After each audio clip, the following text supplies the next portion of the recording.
तो अपन देखते हैं कौन से जो ये वर्ब वाले सब्जेक्ट वर्ब वाले हैं इनके जो भी रूल्स हैं उनको देख लेते हैं।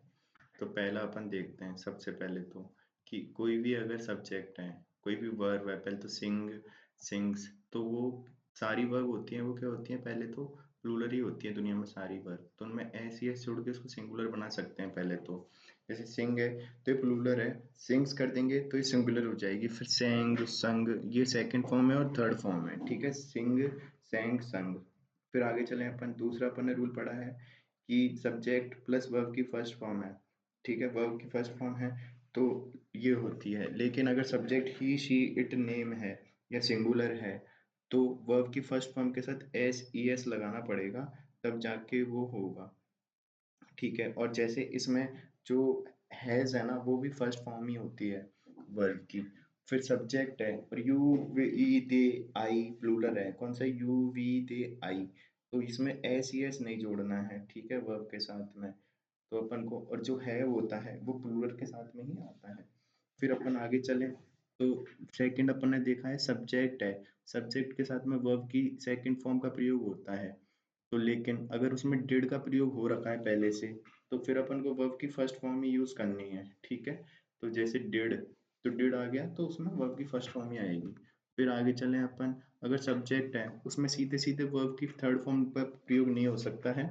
उसके लिए अपन को या तो हैज हैव लगाना पड़ेगा बीच में, या फिर हैड लगाना पड़ेगा, या फिर विल हैव लगाना पड़ेगा, या शैल हैव लगाना पड़ेगा। इनके बाद ही वर्ब की थर्ड फॉर्म आ पाएगी।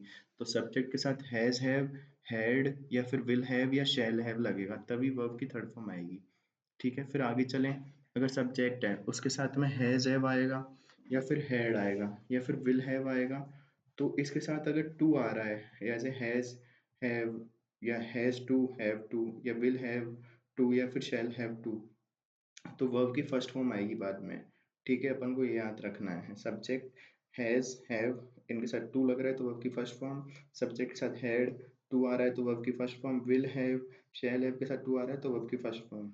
फिर है सब्जेक्ट, सब्जेक्ट के साथ वर्ब की फर्स्ट फॉर्म के साथ आईएनजी नहीं आता है कभी भी। उसके पहले या तो सब्जेक्ट के साथ आएगा विल बी, शैल बी, या फिर वॉज, वर, या फिर इज, आर, एम, ठीक है। तो ये आएंगे तब आईएनजी लगेगा। तो सब्जेक्ट के साथ सीधा आईएनजी नहीं आता है, इज, आर, एम आएगा, या फिर वॉज, वर आएगा, या फिर विल बी या शैल बी आएगा तभी लगेगा। फिर सब्जेक्ट है, सब्जेक्ट के साथ know, how to, know how to का यूज हो रहा है तब वर्ब की फर्स्ट फॉर्म आएगी, ठीक है। तो अगर सब्जेक्ट के साथ नो की क्रिया का यूज हो रहा है तो हाउ टू लेकर वर्ब की फर्स्ट फॉर्म आती है, ठीक है। आगे चलें तो अगला रूल क्या कह रहा है, अगला रूल कह रहा है कि कुछ कंफ्यूज वाली वर्ड होती, कंफ्यूज वाली वर्ब होती है, उनको अपन को देखना है। फिर अगला होता है वी फॉर्म, अगर वी फॉर्म का यूज हो रहा है तो जैसे वी की फर्स्ट फॉर्म होती है इज, आर, एम, ठीक है। फिर सेकंड फॉर्म होती है वॉज, वर, ठीक है। और थर्ड फॉर्म होती है बीन, ठीक है। तो ये सारी हैं। तो फर्स्ट फॉर्म तो क्या है, is, are, am, second form है वॉज, वर, और थर्ड फॉर्म है बीन। तो विल, शैल, प्लस में वर्ब की फर्स्ट फॉर्म आ रही है, ठीक है। तो अगर विल शैल आ रहा है और उसके साथ वर्ब की फर्स्ट फॉर्म में बी है तो ये फिर बी की फॉर्म, बी खुद आता है उसमें वर्ब की फर्स्ट फॉर्म के रूप में, ठीक है, ना कि कुछ और आता है। फिर आगे चलें तो कुछ क्रियाएं होती हैं उनके साथ आईएनजी का प्रयोग नहीं होता है फॉर मेकिंग कंटिन्यूअस टेंस, जैसे सी, नो, सीन, फिर बिहेव, बिलीव, अंडरस्टैंड, लाइक, फिर है और वांट, हेट, और कौन सा, love, own, forget, imagine, have, इनके साथ आईएनजी का प्रयोग नहीं होता है। पर हैव होता है वो तीन तरीके से यूज होता है। हैव तो रखना, लेना और करना। अगर रखने के सेंस में तो आईएनजी नहीं लगता है, पर हैव जिसमें लेना और करने के सेंस में है तो फिर उसमें आईएनजी लग जाता है। फिर है सब्जेक्ट वर्ब एग्रीमेंट, तो इसमें देखें कि जैसे वर्ब की फर्स्ट फॉर्म है वो तो हमेशा प्लूरल होगी और अगर उसमें एस एस जुड़ेंगे तो सिंगुलर हो जाएगी। पर एक वर्ब जिसके साथ एस एस लगाने पर सिंगुलर नहीं होता वो होती है हैव, क्योंकि हैव होता है प्लूरल और इसका एस हैज होता है ना वो सिंगुलर होता है।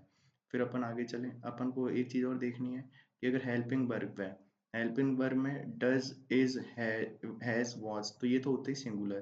तो डज, इज, हैज, वॉज तो सिंगुलर होती है। पर हेल्पिंग वर्ब में डू है, आर है, हैव है और वर है तो ये प्लूरल होती हैं, ठीक है। फिर जो हैव है, हेल्पिंग वर्ब है, वो अगर डिड, हैड और विल है, तो ये सिंगुलर भी हो सकती हैं, प्लूरल के साथ भी आती हैं। तो डिड, हैड, विल ये सिंगुलर के साथ भी आ जाती हैं, प्लूरल के साथ भी आ जाती हैं। तो अपन को बस ये चीज़ और याद रखनी है। फिर आगे चलें अपन। तो द नंबर ऑफ सब अगर द ऐसे है क्वेश्चन में द नंबर ऑफ, इसके साथ अगर कोई सब्जेक्ट लग रहा है तो प्लूरल होगा, और जो वर्ब होगी वो कैसी होगी, वो सिंगुलर होगी। अपन को याद रखना है कि जो कोई नंबर ऑफ है उसके साथ में जो सब्जेक्ट होता है वो क्या होता है, प्लूरल होता है, और जो वर्ब होती है वो कैसी होती है, सिंगुलर होती है। अपन को ये सारी चीज़ें याद रखनी है। फिर अपन आगे चलें। द नंबर ऑफ की जगह अ नंबर ऑफ है, अ नंबर ऑफ के साथ अगर कोई सब्जेक्ट है तो वो प्लूरल ही होगा, और वो वर्ब है वो भी प्लूरल ही होगी अ नंबर ऑफ के साथ। तो अ नंबर ऑफ के साथ सब्जेक्ट भी प्लूरल है, और क्या है, वर्ब भी प्लूरल आएगी। फिर one of, each of, either of, neither of, none of, every one of, इनके साथ सब्जेक्ट तो आता है प्लूरल और वर्ब आती है कैसी, सिंगुलर। ठीक है। फिर अपन आगे चलें।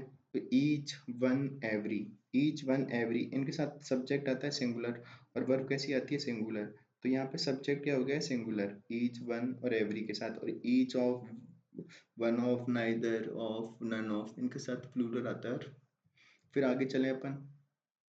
तो ये हो गया है। इसके बाद अपन एक नया रूल देखते हैं जिसमें अगर somebody, someone, something, nobody, no one, nothing, everybody, everyone, everything, या फिर एनीबडी, एनीवन, एनीथिंग इनके साथ अगर कोई वर्ब लग रही है तो सिंगुलर वर्ब लगानी है। ठीक है, कौन सी, सिंगुलर वर्ब ही लगानी है। फिर नथिंग बट, नथिंग बट के साथ अगर कोई सब्जेक्ट है तो वो सिंगुलर होगा या प्लूरल हो सकता है, कुछ भी हो सकता है नथिंग बट के साथ, पर जो वर्ब है वो सिंगुलर ही होगी। तो याद रखना है, नथिंग बट के साथ कोई सब्जेक्ट है और उसके साथ कोई वर्ब है तो सब्जेक्ट सिंगुलर है, प्लूरल दोनों हो सकता है, पर वर्ब है ना वो हमेशा सिंगुलर होगी। ठीक है।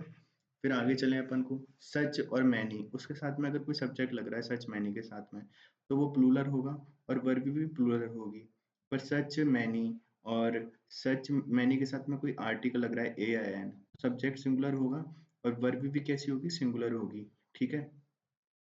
पर सच है, सच के साथ अनकाउंटेबल नाउन है तो वर्ब सिंगुलर होगी, पर मैनी है उसके साथ अनकाउंटेबल नाउन नहीं आता है। ये चीज और अपन को याद रखनी है। फिर उसके बाद अपन आगे चलें।